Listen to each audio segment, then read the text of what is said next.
¿La salvación es por fe o por obras?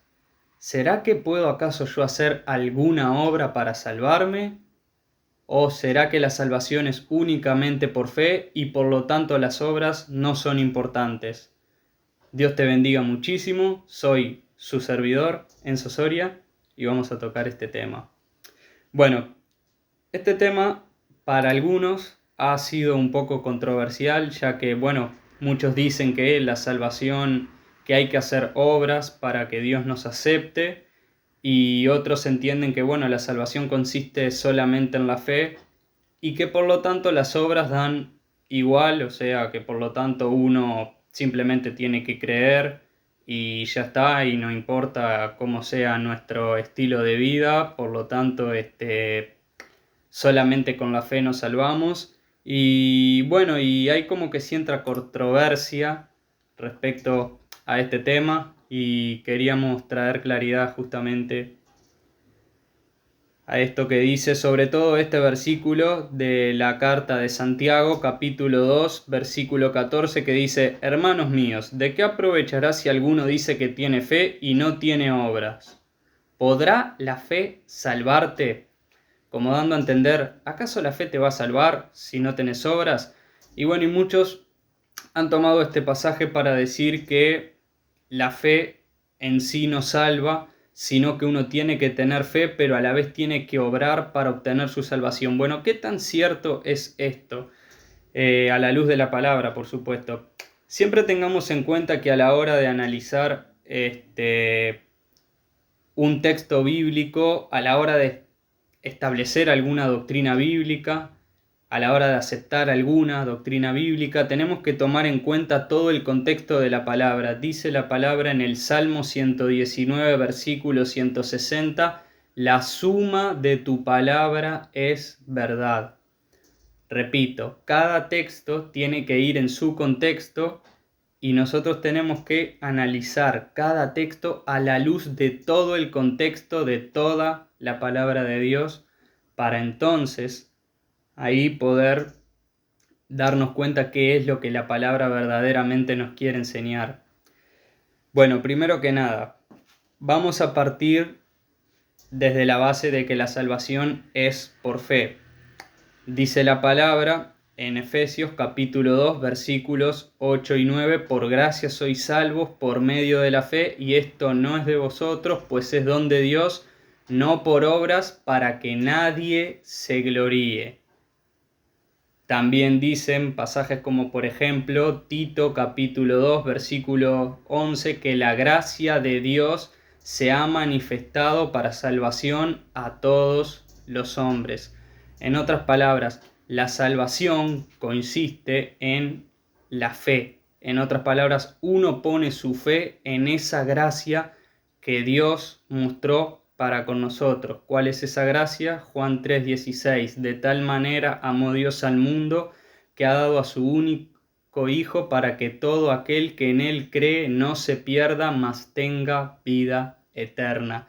Entonces, cuando uno deposita su fe en esa gracia que Dios mostró para con nosotros, ahí es cuando uno recibe la salvación. Un ejemplo muy claro es el ladrón de la cruz.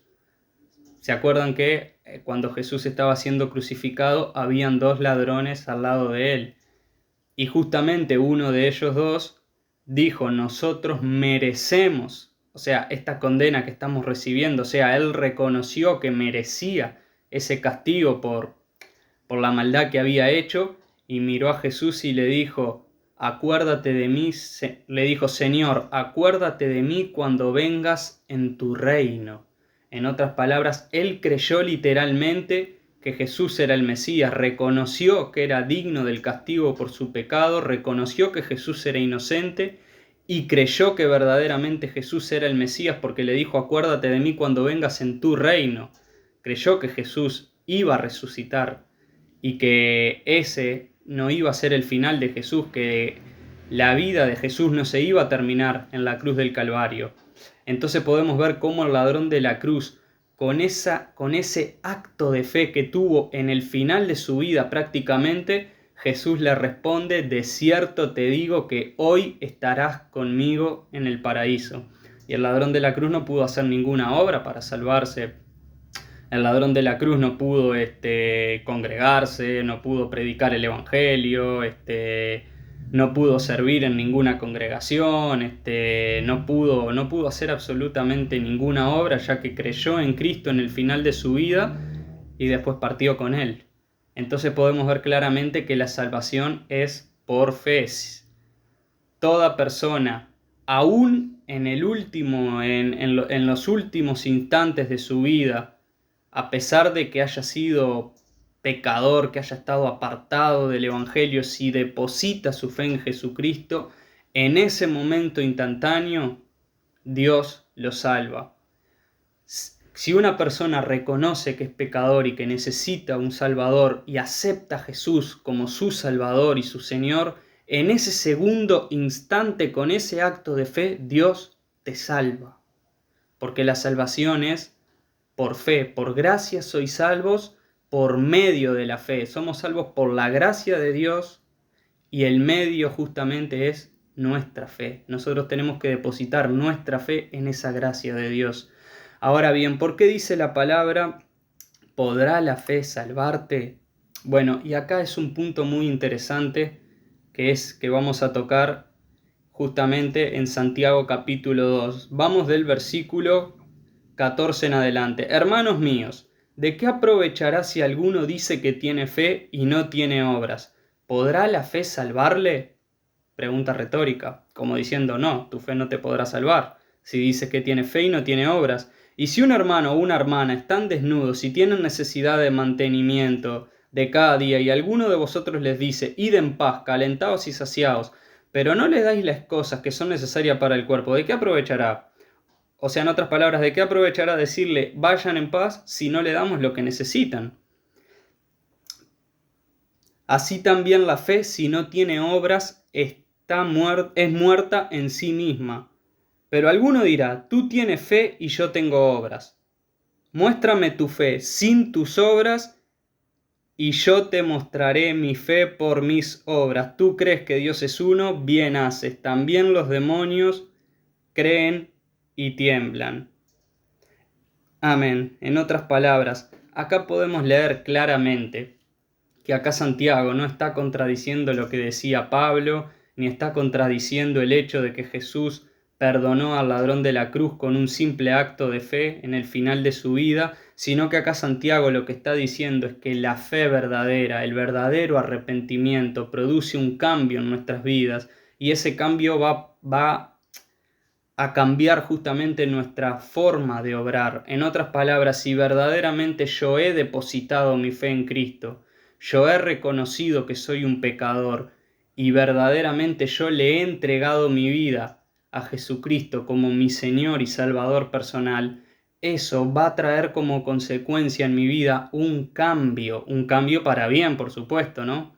Pero eso va a ir produciendo un cambio dentro de mí, donde yo me voy apartando de mi vieja vida, o sea, de mis malos hábitos que hacía antes de estar en Cristo, y ahora me voy renovando en esta nueva criatura en Cristo Jesús. Ahora voy viviendo un estilo de vida que va acorde a la palabra de Dios. Obviamente es un proceso en el cual Dios nos va transformando, pero todo cristiano obviamente anhela la santificación, anhela vivir para Dios. Toda persona que ha puesto su fe en Dios quiere vivir para Dios y no quiere fallarle a Dios.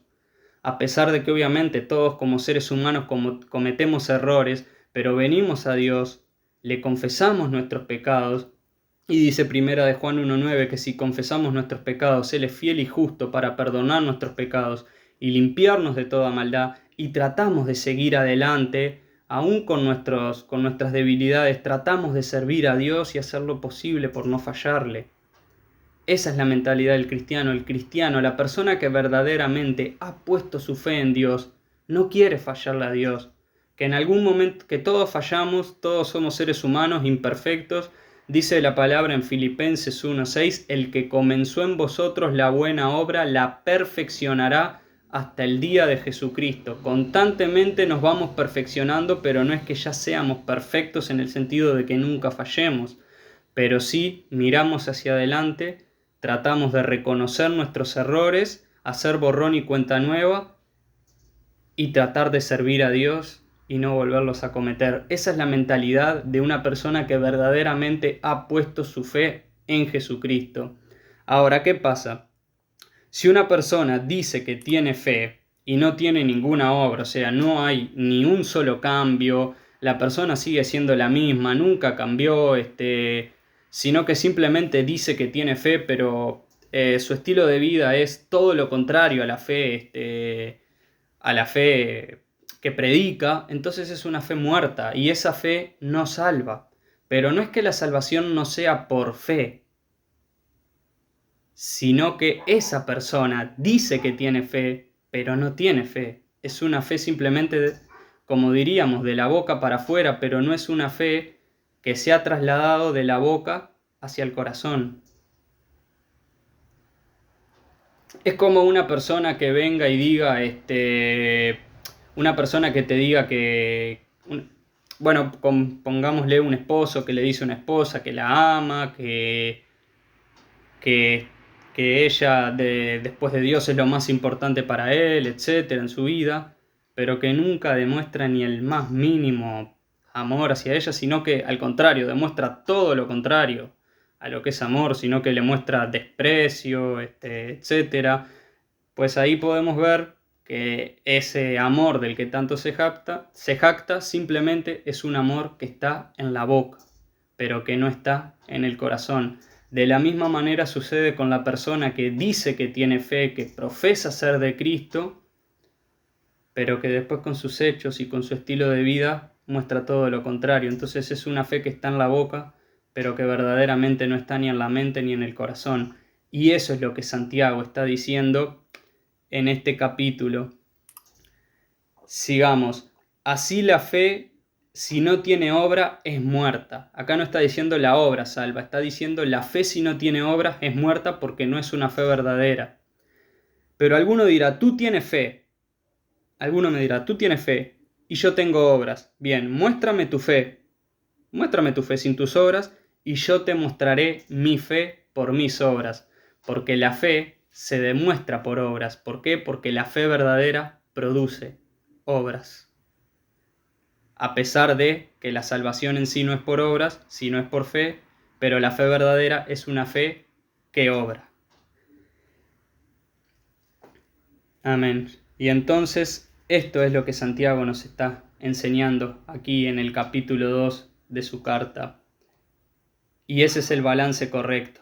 La salvación es única y exclusivamente por fe. Nadie puede ganarse la salvación por medio de sus obras.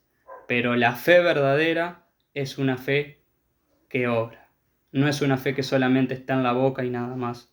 Es una fe que está en la boca, pero que se traslada hacia nuestra manera de vivir.